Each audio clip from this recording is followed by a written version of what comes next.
राम राम मित्रों, आप सबों को मेरा नमस्कार। मित्रों, आज के इस सेशन में हम लोग करंट अफेयर को पढ़ेंगे। मित्रों, बीपीएससी यानी कि बिहार पब्लिक सर्विस कमीशन ने 1298 पदों के लिए वैकेंसी जारी की है। ठीक है, तो उसमें करंट अफेयर का एक सेक्शन होता है जिसमें 30 से 35 मार्क्स के क्वेश्चन पूछे जाते हैं। ओके, तो 30 से 35 मार्क्स अगर आपके सही हो जाते हैं तो एग्जाम निकालने के लिए सफिशिएंट हो जाता है। वैसे तो बीपीएससी में सिर्फ आपको 3-4 सेक्शन पे ध्यान देने की जरूरत होती है। एक तो हो गया आपका करंट अफेयर, दूसरा हो गया साइंस, फिर बिहार स्पेशल, और उसके बाद हिस्ट्री, जो इंडियन हिस्ट्री होती है वही। और इंडियन हिस्ट्री में मॉडर्न हिस्ट्री का ज़्यादा पूछी जाती है। तो इस तरह से 4 टॉपिक पे अगर आपको कमांड है, 4 सब्जेक्ट पे, करंट अफेयर, साइंस और उसके बाद बिहार स्पेशल, फिर हिस्ट्री, तो आपका पीटी निकलने से कोई नहीं रोक सकता है। तो मित्रों, आज के इस सेशन में हम लोग करंट अफेयर को पढ़ेंगे और मंथ होगा अप्रैल का। ऐसे ही रैंडमली मैं पढ़ाऊंगा आपको। 11 से 12 महीने करंट अफेयर करा दूं ताकि आपके 35 मार्क्स में 30 से 35 मार्क्स में 25-26 मार्क्स मैं करा दूंगा। ठीक है, तो आइए स्टार्ट करते हैं अप्रैल मंथ के करंट अफेयर के साथ। मित्रों, अप्रैल में 22 अप्रैल को पाकिस्तान के कुछ टेररिस्टों ने भारत के कश्मीर में हमला बोल दिया था। ठीक है, जिसमें उसने जाति और धर्म पूछ के लोगों को मारा था। तो ये घटना काफी शर्मसार करने वाली थी मानवता को। और एक कब घटित हुआ था? 22 अप्रैल 2025 को। पहलगाम एक टूरिस्ट प्लेस है जहां पे लोग इंडिया के हर कोने से या बाहर विदेश के भी लोग घूमने फिरने को आते हैं। ठीक है, तो यहाँ पे कुछ आतंकियों ने आके लोगों की धर्म पूछ के वहां पे उन लोगों को गोली मार दिया। ठीक है, और जगह का नाम था बैसारन मिडो। ठीक है, तो इसके एक कब हुआ था? 22 अप्रैल 2025 को। और जो एक पुलवामा अटैक हुआ था 14 फरवरी 2019 को, उसके बाद यह दूसरा सबसे बड़ा अटैक है। ठीक है, तो मित्रों, इसमें क्या हुआ था? जब पाकिस्तान ने अटैक कर दिया, उसके बाद भारत की तरफ से वहां के टेररिस्ट को मारने के लिए ऑपरेशन सिंदूर नाम का एक ऑपरेशन लॉन्च किया गया। ठीक है, जिसमें पाकिस्तान के कई टेररिस्ट ऑर्गेनाइजेशन जो वहां थे, वहां पे हमारे सैनिक ने जाकर उनको डिस्ट्रॉय कर दिया। और ये सब क्वेश्चन आपको पूछे जा सकते हैं। एक क्वेश्चन ये भी पूछा जा सकता है कि जब पहलगाम टेरर अटैक हुआ था तो उसके बाद भारत की मिनिस्ट्री ऑफ होम अफेयर्स ने पाकिस्तान के कितने यूट्यूब चैनल को बैन किया था? तो 16 यूट्यूब चैनल को बैन किया था। ऐसे करके क्वेश्चन पूछे जा सकते हैं। क्यों बैन किया था? क्योंकि वो लोग मिस इन्फॉर्मेशन दे रहे थे, मिसगाइड कर रहे थे। ठीक है, अब आ जाओ क्वेश्चन नंबर 2 पे। मित्रों, यूपी हमारे देश का सबसे बड़ा राज्य है जिसके मुखिया है यानी मुख्यमंत्री है योगी आदित्यनाथ। ठीक है, और यूपी सबसे बड़ी स्टेट है इंडिया की। और ये फुटवेयर की बात करें, फुटवेयर इंडस्ट्री की बात करें, लेदर इंडस्ट्री की बात करें, तो उसमें तमिलनाडु में सबसे ज़्यादा प्रोडक्शन होता है। उसके बाद अगर किसी राज्य में होता है तो यूपी में ही होता है। तो इस तरह यूपी हमारे देश का सेकेंड ऐसा स्टेट है जहाँ पे लेदर और फुटवेयर का प्रोडक्शन काफी ज्यादा होता है। ठीक है, और यूपी में जब से योगी आदित्यनाथ आए थे तो वन डिस्ट्रिक्ट 2017 में आए थे पहली दफा मुख्यमंत्री, तो वन डिस्ट्रिक्ट वन प्रोडक्ट को लॉन्च किया गया था। और मित्रों, मैं बता दूं कि यूपी में अभी इस समय 75 डिस्ट्रिक्ट है। कितने डिस्ट्रिक्ट है?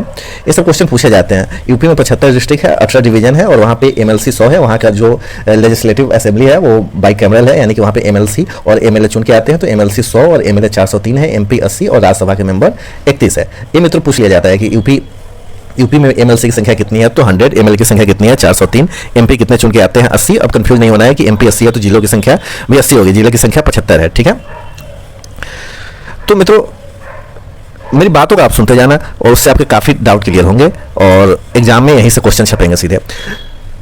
तो जब ट्रंप के जीतने के बाद जब USA और चाइना के बीच टैरिफ वार चलने लगा, तो यूपी गवर्नमेंट ने क्या डिसाइड किया? यूपी गवर्नमेंट ने डिसाइड किया कि जो हमारी एक्सपोर्ट करना है, हम जो यहाँ पे सामानें बनाते हैं लेदर और फुटवेयर का, ठीक है, तो उसको हम ट्रिपल कर लेंगे। जो जितना कि अभी टारगेट है, यानी कि अभी अगर 100 यूनिट का प्रोडक्शन होता है तो 2030 तक हम इसको ट्रिपल कर लेंगे, यानी कि 300 यूनिट का प्रोडक्शन करेंगे। ओके, तो यूपी गवर्नमेंट ने 2030 तक टारगेट रखा है कि अपने जो एक्सपोर्ट है, यानी कि यहाँ से जो चीज़ों को निर्यात करती है, उसका टारगेट तिगुना कर लेगा। ओके, अब आ जाओ मित्रों, हमारे देश का यूनियन हेल्थ मिनिस्टर कौन है? तो JP नड्डा साहब है। ठीक है, JP नड्डा साहब हमारे देश के यूनियन हेल्थ मिनिस्टर है।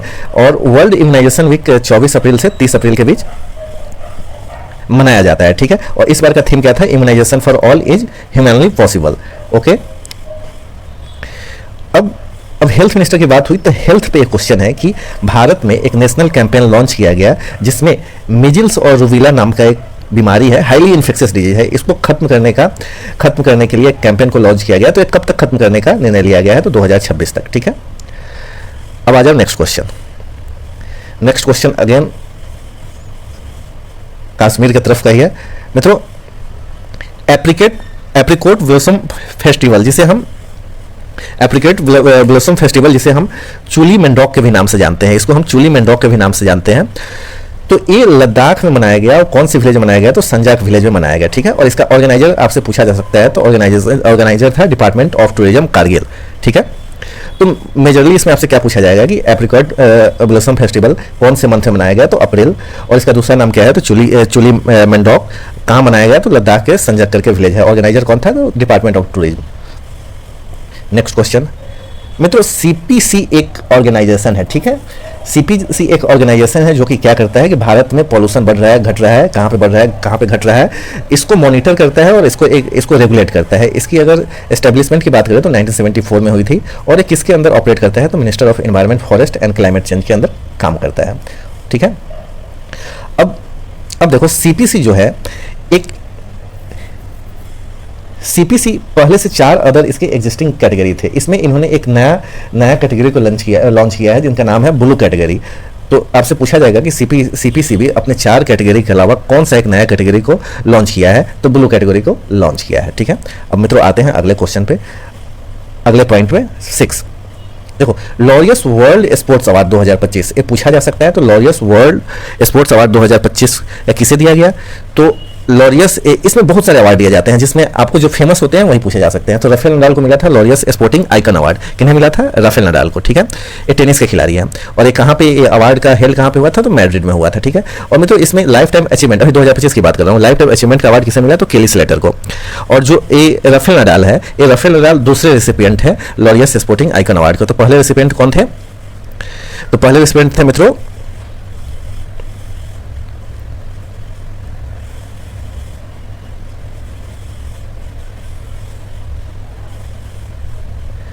नाम नहीं याद आ रहा है, लेकिन नडाल से पहले जिनको भी मिला था उनको 2022 में मिला था ये अवार्ड मिला था। कौन सा? लॉरियस स्पोर्टिंग आइकॉनिक अवार्ड का मिला था 2022 में। और 2025 में किन्हें मिला? राफेल नडाल साहब को, ठीक है। मित्रों फोर्स वल्कानो से भी करके ये चर्चा का विषय है अप्रैल का, तो इससे भी क्वेश्चन पूछे जा सकते हैं। तो ये आपसे पूछे जा सकते हैं कि ये कहाँ पे होते हैं? तो एक कोस्टा रिका में, ठीक है। एक कोस्टा रिका में होते हैं। और ये जो वहाँ के एक्टिव क्रेटर्स है, उन एक्टिव क्रेटर में से एक ये लार्जेस्ट एक्टिव क्रेटर में से एक है पोअस वल्कानो, ठीक है। और वहाँ का एक्टिव कंपोजिट वल्कानो है कहाँ का? कोस्टा रिका का। याद रखना, पोअस वल्कानो कहाँ पे है? कोस्टा रिका का। और वहाँ का एक्टिव कंपोजिट वल्कानो है और वहाँ के लार्जेस्ट एक्टिव क्रेटर्स में से एक है। आसान सा क्वेश्चन था, याद आप रखना। पोअस, ये याद क्या रखोगे? पोअस वल्कानो क्या है, ठीक है। अब एक और क्वेश्चन है मित्रों, D2M को लॉन्च किया गया है, ठीक है। D2M का मतलब क्या है? Direct to mobile phones in India. तो ये direct to mobile phone of India launch किया गया है। तो इसमें फ्री स्ट्रीम टेक्नोलॉजी है जो कोलैबोरेट किया है IIT के साथ। तो फ्री स्ट्रीम टेक्नोलॉजी IIT के साथ कोलैबोरेट करने के बाद D2M मोबाइल को लॉन्च करने वाली है। और मित्रों ये D2M में क्या होगा? तो मित्रों D2M में क्या होगा? बिना इंटरनेट के मल्टीमीडिया को एक्सेस कर पाएंगे, बिना वाईफाई पे डिपेंड हुए मल्टीमीडिया को एक्सेस कर पाएंगे, ठीक है। नेक्स्ट क्वेश्चन की तरफ बढ़ते हैं। नेक्स्ट क्वेश्चन इंडेक्स से है। मित्रों IIP क्या होता है? तो इंडेक्स ऑफ इंडस्ट्रियल प्रोडक्शन होता है, हर महीने निकलता है और हर महीने लगभग 28 तारीख को निकलता है, ठीक है। तो 2-3 महीने का चर्चा करेंगे हम लोग। फरवरी में 2.9% का था, मार्च में बढ़ के 3% हुआ, अप्रैल में उससे भी ज्यादा बढ़ गया 3.4%, और जो अभी 28 जून को रिलीज हुआ था मई का, वो 2.6% है, ठीक है। तो ये अपना होगा index of industrial production. Different segment से बना के करंट अफेयर बनता है। मित्रों हर देश अपना सैन्य अभ्यास करते रहता है, ठीक है। तो एक एक्सरसाइज डिजर्ट फ्लैग एक्स करके एक एक्सरसाइज है, ठीक है। तो ये कौन होस्ट करता है? यूनाइटेड अरब अमीरात एयरफोर्स करता है। एक तरह का कॉम्बैट एक्सरसाइज है। तो आपको याद रखना है कि एक्सरसाइज डिजर्ट फ्लैग एक्स किनके द्वारा होस्ट किया जाता है और ये किस तरह का एक्सरसाइज है? तो कॉम्बैट एक्सरसाइज है। नेक्स्ट क्वेश्चन मित्रों ये भी इंपॉर्टेंट है, आर्कटिक एम्प्लीफिकेशन। तो आर्कटिक एम्प्लीफिकेशन क्या होता है? ये एक तरह की फिनोमेना है जहाँ पे जो आर्कटिक रीजन है, वो जो वहाँ पे जो गर्मी है वहाँ से 2 से 4 टाइम्स वार्मर हो जाती है, ठीक है। और कहाँ ग्लोबल का जो एवरेज है उससे 2 से 4 गुना ज़्यादा गर्म हो जाती है। और क्यों होती है? तो due to the combination of feedback mechanism, ठीक है, याद रहेगा। क्वेश्चन नंबर 12 मित्रों चाइना ने अभी एक नॉन न्यूक्लियर, याद रखना न्यूक्लियर नहीं, नॉन न्यूक्लियर हाइड्रोजन बम का टेस्ट किया, ठीक है। चाइना ने अभी एक नॉन न्यूक्लियर हाइड्रोजन बम का टेस्ट किया, याद रखना। और उसमें उन्होंने क्या यूज किया था? मैग्नीशियम हाइड्राइड, ठीक है। उसमें उन्होंने क्या यूज किया था? Magnesium hydride. अगले क्वेश्चन की तरफ बढ़ते हैं मित्रों। आईईपी क्या होता है? आईईपी होता है institute for economic and peace. इसकी हेडक्वार्टर की बात करें तो सिडनी ऑस्ट्रेलिया में है, ब्रांच इसका न्यूयॉर्क मेक्सिको सिटी और द हेग में है। और ये आईईपी क्या करता है? आपसे क्वेश्चन पूछ सकता है कि ग्लोबल टेररिज्म इंडेक्स को कौन रिलीज करता है? तो मित्रों ग्लोबल टेररिज्म इंडेक्स यानी जीटीआई को आईईपी माने institute for economic and peace release करता है। ओके, नेक्स्ट क्वेश्चन की बात करें, एनपीसीआई क्या होता है? मतलब एक पेमेंट सिस्टम से, जैसे national payment corporation of India, इसकी स्थापना 2008 में हुई थी। किनके द्वारा? आरबीआई प्लस आईबीआई ने मिलकर किया था। आरबीआई का मतलब आपको पता है रिजर्व बैंक ऑफ इंडिया, और आईबीआई का मतलब होता है इंडियन बैंक एसोसिएशन। ठीक है, आरबीआई की बात करें तो आरबीआई कब बना था? 1935 में बना था। कौन सा एक्ट था? तो एक्ट था आरबीआई एक्ट 1934 आरबीआई एक्ट 1934। ठीक है, और ये नेशनलाइज कब किया गया था? तो आज़ादी के बाद 1949 में नेशनलाइज किया गया। अभी और इसमें कितने टोटल मेंबर होते हैं आरबीआई में? तो टोटल 21 मेंबर होते हैं। तो 21 में एक तो गवर्नर होता है, 4 डिप्टी, ध्यान सुनना, 4 डिप्टी गवर्नर होता है, 2 आदमी फाइनेंस मिनिस्टर से होता है, 10 गवर्नमेंट नॉमिनेटेड होता है, और 4 डायरेक्टर जो लोकल बोर्ड यानी कि दिल्ली, मुंबई, कोलकाता, चेन्नई है, उसमें 4 लोकल डायरेक्टर होते हैं। तो आपसे पूछा जा सकता है कि अगर अभी डिप्टी गवर्नर का नाम क्या है? ध्यान से सुनना, तो एक आर और एस से याद कर लो, आर से राजेश्वर राव और एस से स्वामीनाथन जानकी रमन, और फिर रवि पूनम, 2 ऐसे याद रखना, राजेश्वर स्वामीनाथन, आर से राजेश्वर राव और एस से स्वामीनाथन जानकी रमन, फिर टी रविशंकर और पूनम गुप्ता। 4 डिप्टी गवर्नर हो गए। और मोस्ट इंपॉर्टेंटली अभी के गवर्नर कौन है? तो संजय मल्होत्रा। ठीक है, इतनी बात को आप याद रखेंगे। उससे पहले ये देखो, जो फास्ट टैग होता है, जो आमतौर पे आप लोग एनएच पे गाड़ी से ट्रैवल करते हैं तो पेमेंट इसी के जरिए होता है। तो फास्ट टैग क्या होता है? फास्ट टैग क्या है मित्रों? एक पेमेंट सिस्टम है। क्या है फास्ट टैग? एक पेमेंट सिस्टम है। एक किस लिए यूज किया जाता है? ये तो फास्ट टैग टोल टैक्स को देने के लिए किया जाता है इसका, यानी कि टोल टैक्स पेमेंट। ठीक है, टोल टैक्स पेमेंट, आई बात समझ में? टोल टैक्स पेमेंट, इसमें मित्रों जो फास्ट टैग में टेक्निक यूज किया जाता है, तो टेक्निक होता है रेडियो फ्रीक्वेंसी आइडेंटिफिकेशन, यानी कि आरएफआई। इसमें टेक्निक यूज किया जाता है रेडियो फ्रीक्वेंसी आइडेंटिफिकेशन। और ये जो होता है national payment corporation of India, national payment corporation of India her type के मैनेज को मैनेज करता है। ये वाला मैनेज ऑल पेमेंट्स। ठीक है, तो एनपीसीआई, एनी और एनईटीसी क्या है? एनईसी का मतलब national electronic toll collection program. ठीक है, एक किसका इनिशिएटिव है? तो ministry of road transport and highway, जिसके कैबिनेट मिनिस्टर है माननीय नितिन गडकरी साहब। तो एनईटीसी प्रोग्राम के तहत फास्ट टैग को डेवलप जो किया जा रहा है, किसके द्वारा? तो एनपीसीआई के द्वारा। याद रहेगा, बहुत सारी कहानी बताया। 15 तो आरबीआई से रिलेटेड है। अभी आरबीआई के बारे में ही मैं बता रहा था, बता ही दिया हूँ। चलो, ये तो क्वेश्चन आने से पहले ही मैं बता दिया था। अब मित्रों आ गया एक नातुना आइलैंड क्या है? तो नातुना आइलैंड के बारे में सुनो मित्रों। नातुना आइलैंड क्या है कि इंडोनेशिया का लार्जेस्ट आइलैंड है। ये क्या है? नातुना आइलैंड इंडोनेशिया का लार्जेस्ट आइलैंड है। किसका? इंडोनेशिया का, याद रखना। ठीक है, अब ये कहाँ पे लाई करता है? तो मित्रों ये साउथ चाइना सी और जो पेनिनसुलर मलेशिया है, बोर्नियो है और रियो आइलैंड है, उसमें ये लाई करता है। ठीक है, तो 2 क्वेश्चन बन गए कि नातुना आइलैंड कहाँ पे है? तो ये इंडोनेशिया का लार्जेस्ट आइलैंड है, और ये साउथ चाइना सी में लाई करता है। और साउथ चाइना सी में कहाँ पे लाई करता है? तो पेनिनसुलर मलेशिया, बोर्नियो और पार्ट जो रियाओ आइलैंड का पार्ट है। और रियाओ आइलैंड क्या है? बेसिकली इंडोनेशिया का एक प्रोविंस है। ठीक है, अब इस आइलैंड में यानी कि नातुना आइलैंड में क्या होता है? इस नातुना आइलैंड में, इसे मैं जरा रब कर दूं। अब नातुना आइलैंड में क्या है? एक माउंट रनाई करके है नातुना आइलैंड में ही। क्या है मित्रों? पेंसिल कहाँ गया? ये रहा पेंसिल। नातुला आइलैंड में माउंट रनाई करके है, और नातुला आइलैंड का है लार्जेस्ट आइलैंड इन इंडोनेशिया। तो माउंट रनाई है जो कि हाईएस्ट सी लेवल से बात करें तो ये 1035 मीटर ऊपर है। तो ये अभी चर्चा में था, यानी कि अप्रैल माह का करंट अफेयर हम लोग पढ़ रहे हैं, अप्रैल में चर्चा का विषय था। ठीक है, तो ये डिस्प्यूट चल रहा था चाइना और इंडोनेशिया के बीच में, जिसका सेटलमेंट हो गया है। इसको मैरीटाइम कॉर्पोरेशन हो चुका है इंडोनेशिया और चाइना के बीच, और ये कहाँ लोकेटेड है? साउथ चाइना सी में, और यहीं पे एक माउंट रनाई करके आपको देखने को मिलता है। ठीक है, तो 2-3 बात इसमें भी याद रखना कि नातुना आइलैंड कहाँ है, नातुना आइलैंड में माउंट रनाई कहाँ है, और माउंट रनाई का डिस्प्यूट किन 2 देशों के बीच में है? तो इंडोनेशिया और चाइना के बीच में। ओके, अगले क्वेश्चन पे आ जाओ।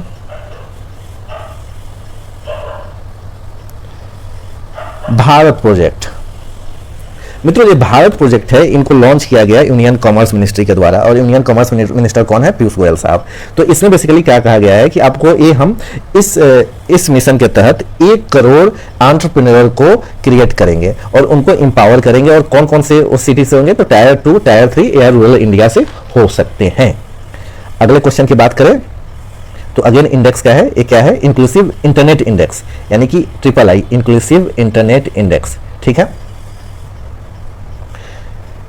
तो ये क्या होता है? एनुअली रिलीज होता है, एनुअली रिलीज होता है। और इस बार जो रिलीज हुआ है वो किनके कोलैबोरेशन से? तो फेसबुक के कोलैबोरेशन से। बस इतनी बात याद रखनी है। नेक्स्ट क्वेश्चन क्या है ये देखते हैं। अर्थ डे, अगेन आसान क्वेश्चन है। 22 अप्रैल को अर्थ डे मनाया गया और इस बार की थीम थी आवर पावर आवर प्लैनेट। और पहली बार जो अर्थ डे मनाया गया था वो 1970 में मनाया गया था। अगला क्वेश्चन खेल से रिलेटेड है, शायद खेल से रिलेटेड का ये पहला क्वेश्चन है। नहीं, इससे पहले लॉरियस अवार्ड भी बताया था जिसको मिला, जिसको 2025 का लॉरियस स्पोर्ट्समैन अवार्ड किसको मिला था? राफेल नडाल को। और कौन सा अवार्ड था?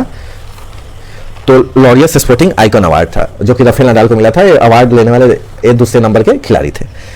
तो ये दूसरा क्वेश्चन है खेल से रिलेटेड। ISSF क्या होता है? मित्रों ISSF शूटिंग से रिलेटेड है। ठीक है, और इस बार 2025 का जो हुआ था वो लीमा पेरू करके जगह है, वहां पे इसका आयोजन किया गया था। तो इसमें हमारे इंडिया के एक प्लेयर है अर्जुन बाबूटा। तो अर्जुन बाबूटा 10 मीटर एयर राइफल में काफी अच्छा खेल रहे थे, लेकिन अनफॉर्चुनेटली ये गोल्ड को मिस कर गए। तो आपसे क्वेश्चन पूछा जा सकता है कि अर्जुन बाबूटा किस खेल से रिलेटेड है? तो शूटिंग गेम से रिलेटेड है। ठीक है, अगला क्वेश्चन, अगला इंपॉर्टेंट क्वेश्चन है, ध्यान से सुनना। फेनोम इंडिया प्रोजेक्ट क्या है? फेनोम इंडिया प्रोजेक्ट क्या है? तो मित्रों कभी कभी जो प्रोजेक्ट चलाया जाता है किसी एक पर्टिकुलर एरिया के लिए चलाया जाता है, तो ये जो है एक पर्टिकुलर एरिया के लिए नहीं चलाया गया, ये पैन इंडिया प्रोजेक्ट है। ठीक है, जिसमें हम कार्डियो और मेटाबॉलिक हेल्थ के बारे में स्टडी करते हैं। तो इनमें बेसिकली कौन कौन सी बीमारी आती है कार्डियो और मेटाबॉलिक में? तो डायबिटीज आती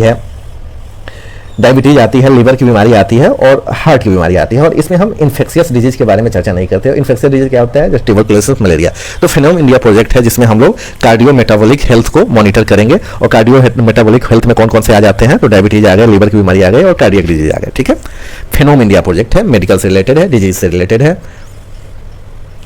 मैं आपको इस तरह से पढ़ा रहा हूं ताकि कि स्टेटमेंट की तरफ भी आ जाए करंट अफेयर, तो वहां से भी आप बना सकते हैं।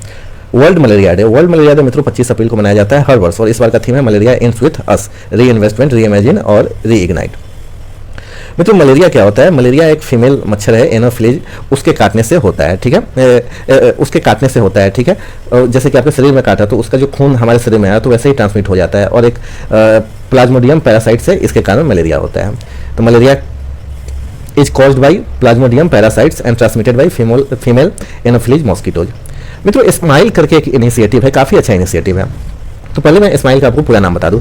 Support for marginalised individual for livelihood and enterprise. तो ये वर्ड से marginalised individual for livelihood and enterprise, इससे ही काफी कुछ क्लियर होता है। ये 2 लोगों के कोलैबोरेशन से हुआ। अब की बार का department of social justice and empowerment और वर्ल्ड बैंक के द्वारा इन दोनों ने मिलकर एक सेमिनार को आयोजित किया। इन दोनों ने मिलकर एक सेमिनार को आयोजित किया गया। अब सेमिनार आयोजित होती है तो उसमें डिस्कशन होता है। और डिस्कशन किस चीज़ पे हुआ? डिस्कशन मित्रों हुआ, डिस्कशन इस पे हुआ कि जैसे कि जिनके पास घर नहीं है, वो कोई बेगर है, तो उन बेगर भिखारियों को कैसे घर दिया जाए, कैसे उन्हें बसाया जाए। ठीक है मित्रों, ministry of social justice and empowerment की बात करें तो इसके कैबिनेट मिनिस्टर है वीरेंद्र कुमार, और 2 मिनिस्ट्री ऑफ स्टेट है, पहले रामदास अठावले और फिर BL वर्मा करके। मतलब कभी कभी पूछ लेता है ना, जो कैबिनेट मिनिस्टर होते हैं तो उनकी कॉन्स्टिट्यूएंसी कौन है, किस क्षेत्र से जीत के आते हैं। तो वीरेंद्र कुमार खतिक जो है टीकमगढ़ से चुन के आते हैं, और टीकमगढ़ का है MP यानी कि मध्य प्रदेश में है।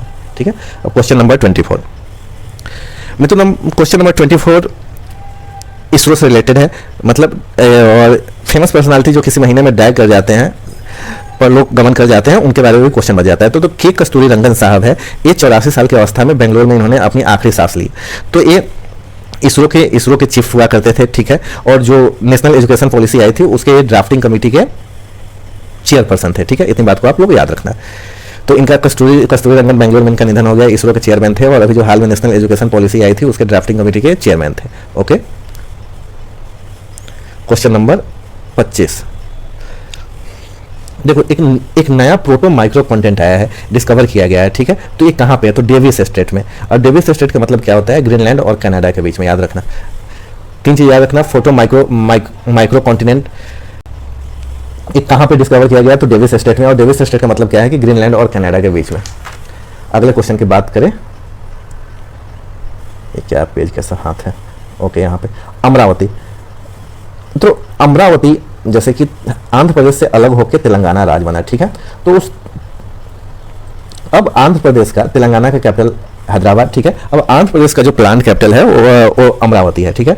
तो अमरावती को वर्ल्ड का जो पहला ऐसा सिटी बन रहा है या कैपिटल बन रहा है जो कि फुली डिपेंडेंट होगा रिन्यूएबल पावर पे, ठीक है। यानी कि यहाँ पे बिजली जो भी चलेगी वो रिन्यूएबल होगी, ओके। मित्रों अब एक ज्योग्राफिक का क्वेश्चन है, देखिए दारफुर रीजन क्या है, एक सूडान में है, ठीक है, वेस्टर्न सूडान में है, और ये बॉर्डर किससे शेयर करता है, Chad, Libya and the Central African Republic. तो आपसे पूछा जा सकता है कि दारफुर रीजन, ये दारफुर है, मैं यहाँ लिख देता हूँ DARFUR। ये दारफुर रीजन कहाँ लोकेटेड है, तो आप सीधे बताना कि वेस्टर्न सूडान में लोकेटेड है, ठीक है। अब यहाँ पे कोई चीज करंट अफेयर का क्वेश्चन कैसे बन जाता है, तो वहां पे कुछ ना कुछ घटनाएं होती रहती होगी। तो यहाँ पे ये जो था, यहाँ पे कन्फ्लिक्ट हुआ था, मतलब जातिवादी कन्फ्लिक्ट हो गया था, और खेती बाड़ी को भी लेके कन्फ्लिक्ट हो गया था। जैसे वहाँ की अरब और नॉन अरब कम्युनिटीज है, तो उनके बीच फार्मिंग वार्मिंग करने के लिए भी कुछ डिस्प्यूट क्रिएट हो गया था, ठीक है। Darfur region. अब आ जाओ ब्रिक्स में, जैसे इसके मेंबर है ब्राजील, रसिया, इंडिया, चाइना और साउथ अफ्रीका। तो जो इस बार 15वीं ब्रिक्स एग्रीकल्चर मिनिस्टर की मीटिंग होने वाली थी, वो कहाँ पे हुई, तो ब्राजील में हुई। कब हुई, तो 17 डेट आपसे पूछा नहीं जाएगा। तो 15वीं ब्रिक्स सम्मेलन कहाँ पे हुई थी, तो ब्राजीलिया में हुई थी, जो कि ब्राजील में लोकेटेड है। डेट भी याद रख लो, अगर याद हो तो 17 अप्रैल 2025। अब बात करें कि union minister for agriculture and farmer welfare and rural development कौन है, तो शिवराज सिंह चौहान, जो कि MP के पहले मुख्यमंत्री हुआ करते थे, ठीक है। अब आ जाओ, युद्ध करते हैं, ऑपरेशन चक्र, ठीक है। ऑपरेशन चक्र CBI के द्वारा लॉन्च किया गया एक इनिशिएटिव है, जिसमें ये लोग साइबर क्राइम को रोकने की प्रयास करते हैं, ठीक है। यानी कि एंटी साइबर क्राइम इनिशिएटिव है, जिसका नाम है ऑपरेशन चक्र, और किसके द्वारा लॉन्च किया गया है, CBI के द्वारा। मित्रों एक वाधवान पोर्ट करके है, वाधवान पोर्ट कहाँ पे लोकेटेड है, महाराष्ट्र। बस इतना ही याद रखना। महाराष्ट्र में और 2-3 प्रोजेक्ट है जो आपको पहले से याद होगा, जवाहरलाल नेहरू प्रोजेक्ट भी महाराष्ट्र में ही है। तो वाधवान प्रोजेक्ट कहाँ है, और ये काफी प्रधानमंत्री मोदी साहब की काफी एम्बिशियस प्रोजेक्ट है। तो वाधवान पोर्ट महाराष्ट्र में लोकेटेड है। मित्रों तो इस तरह से अप्रैल मंथ के मैंने 30 क्वेश्चन करा दिया है। अभी मैं और क्वेश्चन कराऊंगा, 12 महीने के तो ऐसे 30 क्वेश्चन करा दूंगा, यानी कि सितंबर में एग्जाम होने हैं।